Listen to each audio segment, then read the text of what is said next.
നമ്മുടെ മരച്ചീനി പപ്പടം വെച്ചിട്ട് ഒരു മസാല പപ്പടം ഉണ്ടാക്കി നോക്കാൻ പോവാണ്. മുമ്പ് ടെക്നോ പാർക്കിൽ ജോലി ചെയ്തിരുന്നപ്പോൾ ശർമ്മ ധാബയിൽ നിന്ന് എല്ലാ ദിവസവും കഴിക്കുമായിരുന്നു. ഭയങ്കര ഇഷ്ടമായിരുന്നു മസാല പപ്പടം.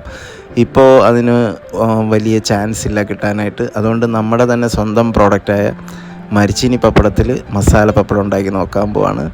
സവാള, ടൊമാറ്റോ, പച്ചമുളക് എന്നിവ ചെറിയ കഷ്ണങ്ങളായിട്ട് അരിഞ്ഞെടുത്തിട്ട് ഒരല്പം നമ്മുടെ pink salt, Himalayan pink salt ചേർത്ത് ഒരു ശകലം കാശ്മീരി ചില്ലി, അത് നിറത്തിനാണ്, വലിയ എരിവുണ്ടാവില്ല. പച്ചമുളക് ഇട്ടയ്ക്കുന്നതുകൊണ്ട് നമുക്ക് എരിവ് അധികം വേണ്ട. ചെറിയൊരു കളറിന് വേണ്ടിയിട്ട് മാത്രം കാശ്മീരി ചില്ലി അതിലൂടെ മിക്സ് ചെയ്തെടുക്കണം. ഇത് ഇത്രയും മിക്സ് ചെയ്യുമ്പോൾ തന്നെ ഇതാണ് ഇതിൻ്റെ കോർ. ഈ ഒരു മസാലയാണ് അതിൻ്റെ ഒരു ടേസ്റ്റ് എന്ന് പറയുന്നത്. അതിൽ കൂടെ ചെറിയ ഒരു കഷ്ണം നാരങ്ങയും കൂടെ പിഴിഞ്ഞൊഴിക്കാം. നാരങ്ങയും കൂടെ ഇതിനകത്ത് ചേരുമ്പോഴും നല്ല ടേസ്റ്റാണ്. ഇതാണ് നമ്മുടെ മരച്ചീനി പപ്പടം. ഇത് വന്നിട്ട് മരച്ചീനി നന്നായിട്ട് മഷി പോലെ അരച്ച് ചെറിയ കനത്തിന് വെയിലത്ത് ഉണക്കിയെടുക്കുന്നതാണ്. അതിനകത്ത് ചുവന്ന മുളകിൻ്റെ ഈ ഫ്ലേക്സ് ചേർക്കും.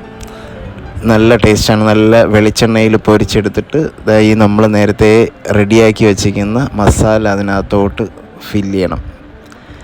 ഈ പപ്പടവും അതേപോലെ തന്നെ ഈ മസാലയും, അതായത് സവാള, ടൊമാറ്റോ, പച്ചമുളക്, നാരങ്ങ നീര്, ഇതെല്ലാം കൂടെ ചേർന്നത് ഈ പപ്പടത്തിൽ കൂടെ മിക്സായി വരുമ്പോൾ ഭയങ്കര ക്രിസ്പിയാണ്, ഭയങ്കര ടേസ്റ്റാണ്. ഒരു ചെറിയ പുളിയും അതുപോലെ തന്നെ ചെറിയൊരു എരിവും.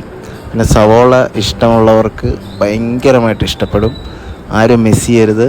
സാധാരണ നമുക്ക് കിട്ടുന്ന പപ്പടത്തിൽ ഇത് ട്രൈ ചെയ്താൽ ശരിയാവില്ല. കട്ടിയുള്ള പപ്പടം വേണം. കട്ടിയുള്ള പപ്പടത്തിൻ്റെ പുറത്തേ ഈ ഒരു മസാല ഇരിക്കത്തുള്ളൂ. ആരും ട്രൈ ചെയ്യാൻ മിസ് ചെയ്യരുത്. നല്ലൊരു സ്നാക്കായിട്ടും ഒക്കെ കഴിക്കാൻ പറ്റുന്ന ഒരു സാധനമാണ്. കുട്ടികൾക്കും കൊടുക്കാം. കുട്ടികൾക്കും ഇതിൻ്റെയൊക്കെ ടേസ്റ്റ് ഇഷ്ടപ്പെടുത്തണം. നമ്മളിപ്പോൾ കുട്ടികളെല്ലാം ബേക്കറി ഐറ്റംസിൻ്റെ പുറകിലാണ്. ഇതൊക്കെ നമുക്ക് വീട്ടിൽ ചെയ്തു കൊടുക്കാനും അവരെയും കൂടെ ഇതുണ്ടാക്കാനായിട്ട് ഹെൽപ്പ് ചെയ്യാനും ഒക്കെ അവരെ ഒന്ന് മോട്ടിവേറ്റ് ചെയ്താൽ അവരിതിനെ ഒത്തിരി ഇഷ്ടപ്പെടും. ഇങ്ങനെയൊക്കെയാണ് നമുക്ക് ആരോഗ്യം അടുത്ത തലമുറയ്ക്ക് പകർന്നു കൊടുക്കാൻ പറ്റുന്നത്. എല്ലാവർക്കും നല്ല ആരോഗ്യപൂർണ്ണമായൊരു ദിവസം നേരുന്നു. Thank you.